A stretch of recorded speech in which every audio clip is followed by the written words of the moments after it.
Welcome back inside another edition of Mountaineer Report here on WV Sports Now, our first fall edition of the show. So it's fall, y'all. I had to add that in.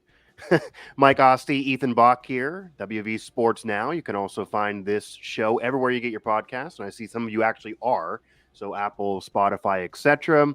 And of course, on YouTube and on our website. This is a bye-week edition of the show. The football program has now provided all of us, including themselves, a mental break because I think everybody freaking needs one after a comeback victory to kind of save the season and a little bit of the vibes, open up Big 12 play with a win over Kansas. Say what you want about Kansas. Clearly, they're overrated, but a must win and a win that it looked like the Mountaineers weren't going to lock up and were squandering, and the weather delay wasn't helping, but they won nonetheless. And in addition to West Virginia on a bye week football-wise, and then Oklahoma State after that, the basketball team, the men's basketball team, and in the women's basketball teams are gearing up for their new season. Schedules are matriculating out. The teams are opening up practice. Sounds wild. I don't know if I'm fully ready to talk basketball or have the basketball season start, as we really just started with football, it appears, even though we've had a lot happen. But that's all going on, too. So, Ethan, we'll put a pin in basketball right now. We'll touch it at the end of the show, and then obviously a lot more on future shows with what Darian DeVries and even Mark Kellogg are doing with their teams. But I asked you before the Kansas game if you were trusting the climb. You at that point said no, you were prior, and obviously the vibes were really as low as they've been in a while under Brown because of the way the team lost to Pitt, the way they played against Penn State, out of conference still 1-2. They're not winning that tiebreaker. But then after the comeback win against Kansas, I don't know if it masks the issues. I don't know. I don't think it fixes anything, but they got a much needed win. They are 1-0 in conference play. That is the real schedule. Where are you now on the outlook of this team after watching them get the Kansas win, have the moxie to come back and get that victory, and now have a little bit of a cushion as Big 12 play opens up? Yeah, it's kind of similar to Pitt getting a block punt, scoring a touchdown, West Virginia counters, and retakes the lead against Pitt. Just that that impressed me. So the Kansas comeback win is very similar to that for me, where a lot of adversity and they actually get it done. They find a way to get it done.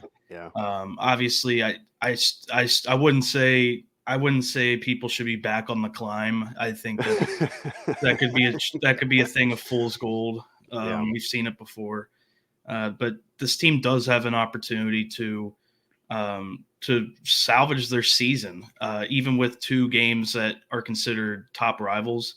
This team has a chance in Big 12 play to have a shot at getting 8 to 9 wins again, like last season. Kansas State didn't look good against BYU. Oklahoma State struggled for about the entire game against Utah. It is Utah, but yes. Yeah. So there's still that October schedule that we thought was a gauntlet. It may still be, but there's also a chance those teams aren't as good as we thought they would be. Yeah, and there's a chance West Virginia is not as good as people thought they would be. However, as you're alluding to, there's a chance that it may not matter. And in order to play in Dallas, you don't have to be the 1 seed. You could crawl in there. I mean, 8 or 9 wins may crawl in there, whether you're winning tiebreakers or just taking advantage of a conference cannibalizing itself. It's pretty unlikely the ACC or the Big 12 is going to get an at-large bid outside the conference champ, certainly not more than 1. And really the best recipe to try to get that probably is if Utah loses in the conference title game, they get there, they lose to like a West Virginia or an Iowa State or whoever, and then you're probably still taking Utah if that's their only loss or one of 2 losses or whatever. But they are in the driver's seat. And I saw a lot of fans were talking after the Kansas comeback win, oh, I wish we could flip it and just have the Pitt win and lose to Kansas. I get that as a fan, because even if you win the conference, you're going to hear it on social media and you don't want that. But in this new college football landscape, unless West Virginia and Pitt end up in the same conference in the future, that's just not the case. The Kansas win is more important. It was more important. If they didn't win it, the vibes would be so bad that I don't know if anyone would even go to the games whenever they start back at home after the bye. But now it does appear the fans were into it. Brown even brought that up, that, yeah, a lot of people left after the weather delay, but a good amount stayed, and they were really loud wanting the win. So the fan base has not fully left this team yet, even if they're not trusting the climb. And I would not have figured the way they blew the game against Pitt, even though they did show some life coming back after that punt issue, but they blew the game against Pitt, that they would have then had the wherewithal to come back from an 11-point deficit, because after the weather delay, Kansas actually scored. I thought then it was over. But they ended up coming back and ended up getting the win. Again, it was a must-win game for really everyone's mental state, because right now we would absolutely be probably having Jordan Leslie. I think he would have been fired then. He's going to clearly stay now. That was just a ho-hum. He's going to stay in the box. Brown wasn't even a thing. I mean, he's clearly saved his job. And I don't think Brown's on as much of a hot seat as the fans want him on after that win, and it will depend on the upcoming schedule. You brought up some of those teams they're going to face. Now, obviously, they might be overrated. We don't know. But from both a vibe perspective, but also on the legit standings and what their legit chances will be, coming up, you have Oklahoma State on the road. They couldn't win at home. That's going to be obviously really, really tough. You're going to play Iowa State. You're going to be honoring Anthony Beck, but his son, Rocco Beck's going to be throwing balls all over the field, slicing up that secondary. And I don't know what side his father's actually going to be rooting for. You have Kansas State. They're barely ranked now. They might be overrated. You have Arizona. That's a long road trip. What do they need to do out of that slate for the fans to be into it, for the team to have a chance to at least even be a 2 seed and get to Dallas, because that is really what they're playing for now? I think worst case, this team has to go 3-2 in that stretch, and that's hard. That's a hard stretch of games coming up, or I guess 2-2. Yeah, I named 4 games. I mean, they might be tougher. I named 4 out of those, but yeah, I'm kind of grouping Kansas into that just to carry that 5 over. So 2-2 without Kansas. If this team still could get to Dallas with 2 losses in conference play, and you could even make an argument that this conference, that second team they could be 6-3. So you could. This conference could just cannibalize itself throughout the whole fall. But there's their November schedule on paper. It should be easier than that October schedule, but then Cincinnati's played well this past week. UCF looks good. Yeah. So I know Ethan Bock's been high on UCF for a while. You're on the UCF train. I am. They weren't good last year, but you did predict this a little bit before the season.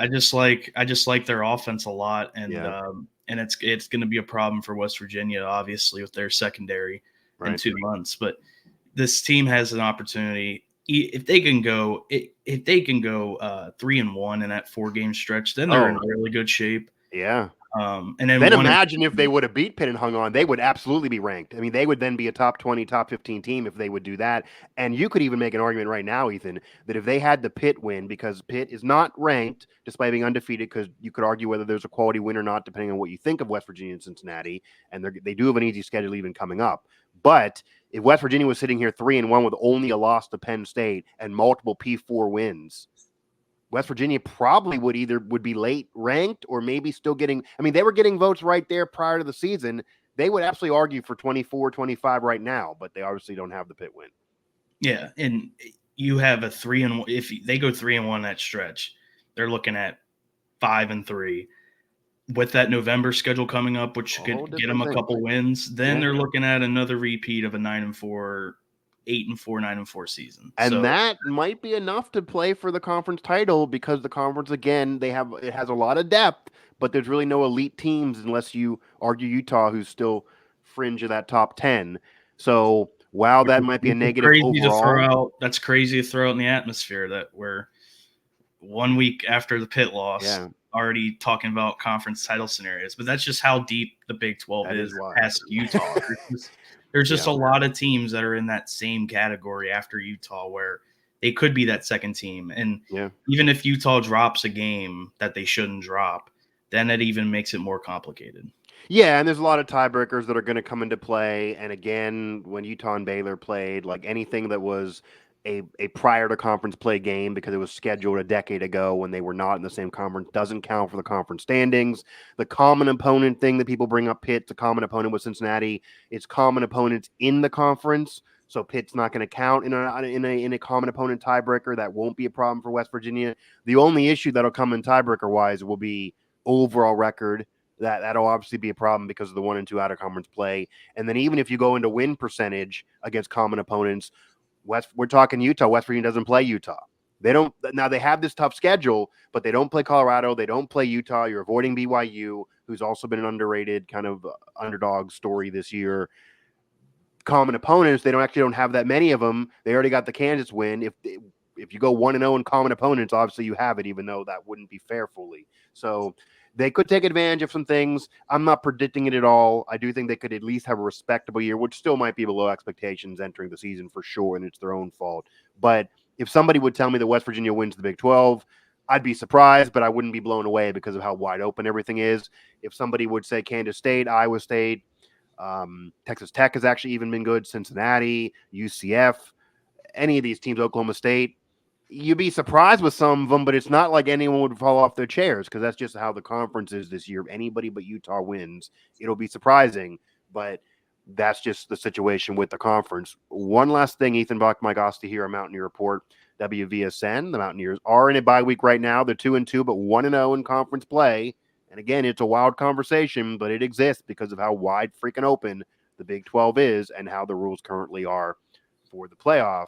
But before we get to basketball, Neal Brown did talk a lot about the 2-minute offense because if you notice against Pitt, which it did work, but they blew the game, and then against Kansas, Garrett Green found himself a little bit. He was better in the 2-minute offense. He scrambled a lot more. I don't think he can go through the route tree of 3 or 4 reads, but he only has 1 or 2 in the 2-minute offense. It's easier for him. So we asked him, are you going to go to it more? Brown said he might go into it a little bit more. He should have went into it a little bit more against Kansas. But he did caution everybody that if you go into it too much, the defense will be exhausted. And he was trying to be nice, but clearly saying the defense is not good enough for me to go into it too much. How much more do you want to see from the 2-minute offense? Do you buy that kind of excuse that Neal Brown's clearly giving that fans think he's already preparing them to not do it as much as the fans want? Because the fans want that 2-minute thing almost the whole game, and he's not going to do that. It may be coach speak, and some people may think it's BS, but Yeah. He's not wrong. I mean, that defense, they cannot be on the field for long at all. They clearly have a lot of issues with, especially the secondary, obviously. Yeah. But just as a unit, like I think there's some quality pieces on that defense, obvioally. But yeah, the pass rush has been good recently. Yes, but just as a whole, right? They cannot be on the field for long.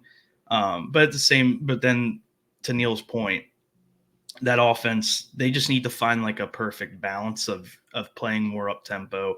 Garrett Green needs to be running with the ball, even if he's still passing. He just needs to be moving with the ball. He can't be standing still like they used to run the offense with Jay.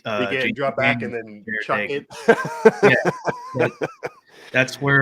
That's not Garrett Green's game. He needs it kind of similar to Justin Fields with the Steelers. He just needs to be, even if it's a play action, he's moving the ball around, short pass to the sideline. Garrett Green just needs to be moving in some way. No, 100%. And that is a great comparison, actually. Yeah, it needs to be simplified. I don't think Garrett Green is ever going to be the 65% completion percent passer that he talked about, that Tyler Allen talked about. That's just not him. It's going to be feast or famine, but he got to be smarter than he's been. He threw 4 picks all last year. How many does he have right now? Freaking 4.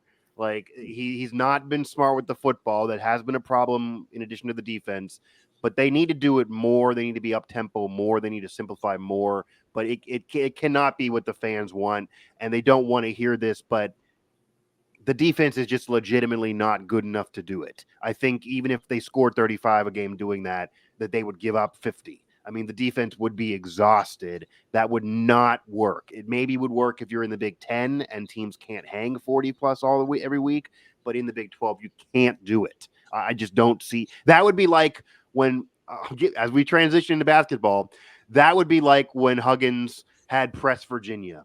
And they would have deep runs, but people would say, well, yeah, they have this ceiling, though, that maybe if they did press Virginia more often, it would go from perennial tournament, Sweet 16, Elite 8 to maybe another Final Four or actually vying for a national title. And the reason you can't do that, you would exhaust the team. Yeah. Kind of like this. It just, you can't do it even if you're good at it. So you just have to play your cards right. That's what the staff has to do, is just play their cards right. do it in scenarios that actually make sense and not overdo it. But then at the same time, don't overdo it, but at the same time, use it. Like, don't forget about it. Yeah, especially when you're trailing by 11 points. You don't need to break it out 3 minutes left. You're welcome to bring it out 6 minutes left, because at that point, the game's pretty much over. And yeah, your defense isn't great. But yes, I do think he broke it out a little late. Because again, if Rodney Gallagher did not catch that pass, we would be having an entirely different conversation. Entirely different conversation. It was that close, despite, the comeback's great. And they did win the one that's more important, even if it's not the one the fans would rather have. The vibes are not after a Pitt win. The vibes exist after the Kansas win, and they are 1-0 going into a bye week, and then a tough Oklahoma State matchup. But Oklahoma State has appeared vulnerable. Everyone in the conference has appeared vulnerable. So really anything can freaking happen. But speaking of basketball, as we round out the show, you obviously cover the basketball program, and we'll leave the women's game to a future show. We definitely will talk about them. We've got them on shows already. We definitely will talk about them and what they're going to do here this coming season. Mark Kellogg's second year, and a lot of pressure and expectations now on them. But for the men's team, Darian DeVries' first year, gave a lot of coach speak when he talked to the media for the first time as they gear up now for this new season after the off season. They are now practicing. Same old story of a lot of guards, maybe not big enough. That's kind of the easy analysis, just looking at the team face value. What's your outlook for this team this year? What do you think the expectations are? What should they be? And did anything that Darian DeVries said stand out to you as they're now preparing for this new season? Yeah, I think Darian DeVries is a great X's and O's coach, and I think over time he will end up being a pretty solid hire for West Virginia. This team, I don't see the Big 12 talent outside of his son, Tucker, and then Javon Small. I think they have other guys that could be on high major teams, but just their roles, I think, are asking a little too much. So going into this year, expectations, they have to be better than last year. There's no way to put it. They have to beat 9 wins. And they can do that. You got to be a better watch. You got to be at least. They have to be fun to watch too. Either grit and grind defensive wins, or they just straight up score 80 points and they're shooting threes and they're fun. They have to show something. And the benchmark of 9 wins, they should be able to hit that. They have enough opponents to where they should be able to outmatch them. I'm just really concerned about when they get in the Big 12 play. And I know we're not even in October yet. But just, But I just can't see them competing day in and day out with Kansas, Iowa State, Houston, Arizona, Baylor, and playing those teams multiple times in a 2-month span. Yeah. And they're going to need at least 7, 8, 9 wins in conference play to make the tournament. And I just don't see that this year. But I do think this is their year to learn. This is Darian DeVries and his staff's year to learn what the Big 12 how much of a gauntlet it really is, and what kind of players they need to win in the Big 12. And we did see this with John Beilein. Obviously, Huggins was able to kind of win right away, but it does take a year or two to get a program going when you take it over. I don't know if the fans want to wait for that because of how bad last year was, but that's being fair to Darian DeVries. He has said, Ren Baker has said, they are in this for the long haul. So, as you're saying, it may work out 2-3 years from now, but the long haul does probably not mean Sweet 16 this year. And a lot needs to be figured out for sure. For a glass half full, unlike last year, they're at least going to have the roster that they're trying to mold together the entire stretch, because it's impossible to coach guys when they're in and out of the lineup and going to court hearings and suspended, all that. Not a problem right now. Secondarily, I would imagine, Ethan, you're not predicting by game losses. Like last year, you literally could argue they were the worst losses in program history for a program that is a top 20, top 25 program all time. I mean, they had embarrassing losses.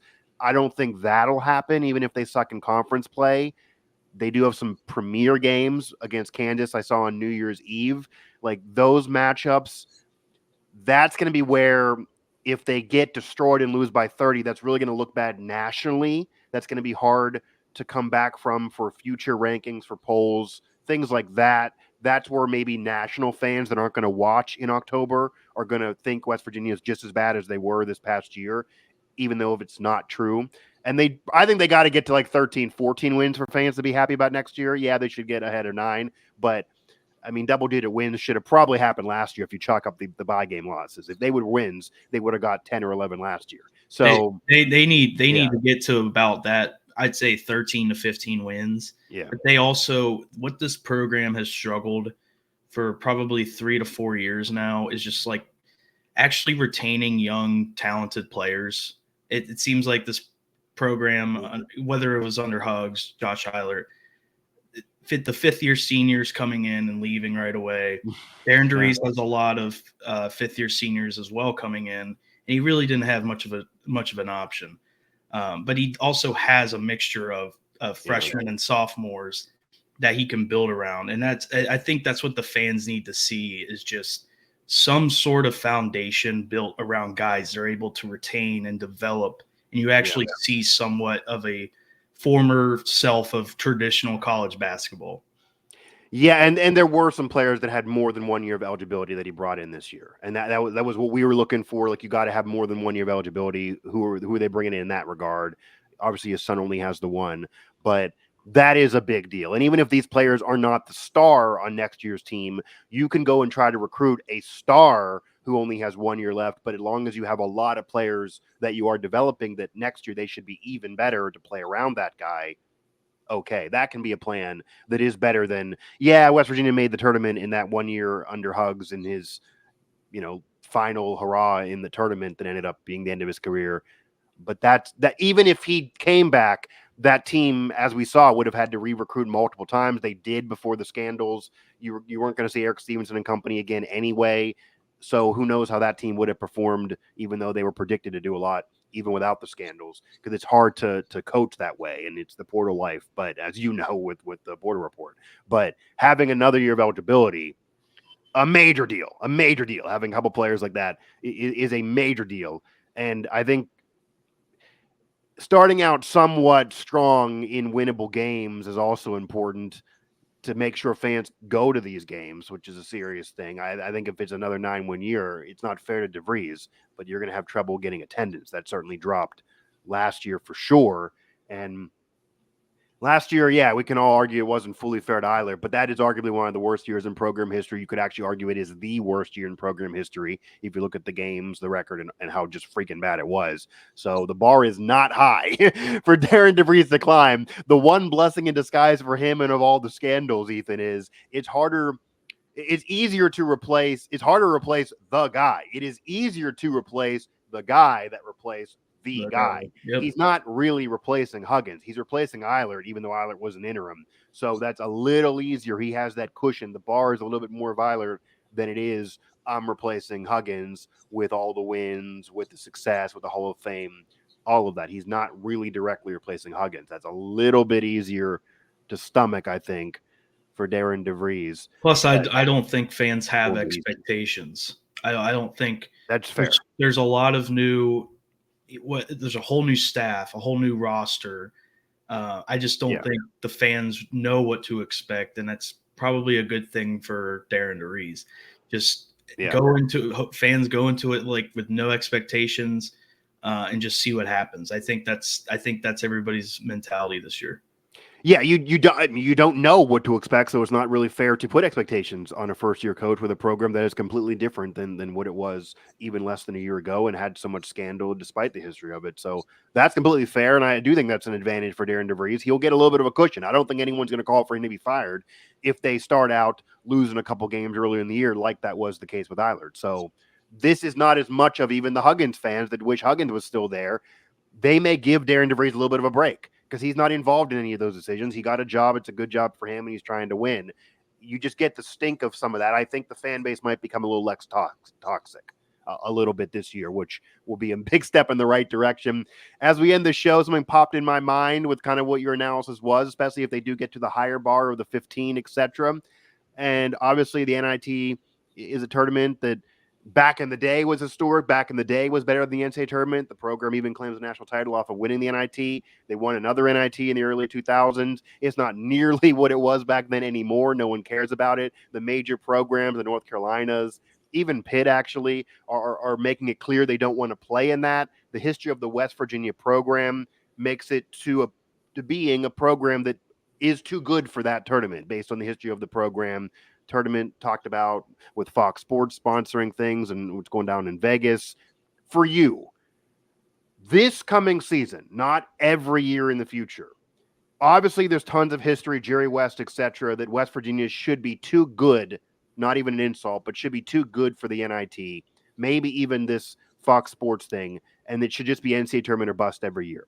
But for this one upcoming season, because that's very unlikely, if Ethan Bock's running things and they get invited to something that other than the NCAA tournament, would you go, or would you say you're a top 25 all-time program? I can't do it.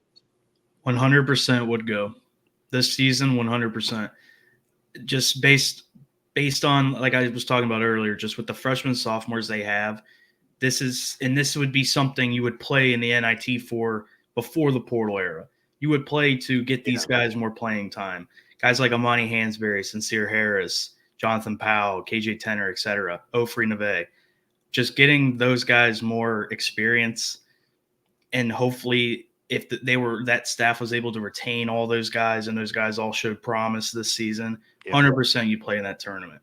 Cincinnati, Seton Hall, Indiana State all played in the NIT Final Four, and they're all they all have momentum going into this year in their leagues. Indiana State is different now with Shirts going to St. Louis, but St. Louis now basically gets that momentum from Shirts. Yeah. And Cincinnati's going to be that second, third tier of the Big 12. They may look to get back to the tournament, and same with Seton Hall with Shaheen Holloway. So it's a little bit more important now, I think, than what it was in the beginning of the portal era. I think you still can find those teams that are looking to get young guys that experience and get guys that still have eligibility, and they're going to come back that following season. Getting those guys that experience and just more minutes on the floor, it's huge. So I think we're slowly turning back to the NIT being a little bit more important. It's still not back yet, obviously. It's never going to reach what it was in the 40s, 50s, 60s, but just even in the 2000s with John Beilein winning the NIT, just getting that kind of formula going. Yeah, I think I agree with you there, but what I assume they would do, and I think you have to do this because what we didn't talk about that's part of this is you have to ask the players whether they want to do it or not. And if the main players that you're talking about that have eligibility left say they don't want to, they want to go back home, they want to go do something else to prepare for the next season, then I don't know if it's good to run a team of scrubs out there and just get mollywopped. I also don't, because you're not getting what you're saying. You're not then going to get better with the players you actually want to have on the team. So you need to almost convince them. And I also wouldn't go broke doing it. Like if they say I'll play, but I got to get more NAL money out of it. I mean, it's not important enough that I would dip into, risking the future of the finances to get to play in the NIT. But in a perfect world, if it doesn't require a convincing anybody, then yeah, I think it's good for the program. You can get in there. And I think the last few years, similar programs to West Virginia were turning it down because North Carolina in particular set that standard that if you played, it was almost an insult. And you almost were saying, we're not an elite program because we're playing in this crappy tournament. That stain might have gone away a little bit, that it wouldn't be an embarrassment if you play, and if you play well, especially. And I mean, if you don't, people probably will forget about it anyway. It almost would be that chance to figure things out, especially with a first-year coach at that point going into a second year. I think DeVries would want to do it, but the reality is the players may not. And if they don't, you're probably not doing it. I can certainly picture Ren Baker and Darian DeVries asking the players and doing whatever they want to do. But yeah, and it might be interesting. I mean, it might be interesting even to go out to whatever they're going to have happen in Vegas, especially with the Big 12 situation with Vegas. Maybe that's a better thing that you'd rather do. I don't know. But it also may depend on how you're playing at the end of the year. I mean, if they lose like 6 in a row, the season ends, they're far out of things, maybe they just all want to go home. But if they're playing getting better as they should be, and they're just not good enough, and they're not a contender, but they're clearly showing some promise, then maybe you want to keep playing and just keep playing basketball and see where it goes. But all that coverage will be at WV Sports Now. We have a long season in front of us, and I would at least hope that Ethan is a little bit energized in comparison to last year, because last year covering that program, I'm sure that was awful. So, there's some life that's pumped into everybody, I think, fans and media in particular, just to see what's going on with Darian DeVries. Pump something in the veins of Ethan Bock here as we're going to be covering the Mountaineers onward and upward basketball wise than the rest of this football season. And who would have thought we would be having this show and we would not be talking about all these people fired and everyone hating everything and the fires burning on everyone's chair, and instead it's what could actually happen in the Big 12 when they're actually in this freaking race. Everything changes in a week, and at least things can't get worse this coming week. So enjoy the weekend, Mountaineer fans, and don't argue on social media because they have a bye. So things cannot get worse, no matter what else happens around them.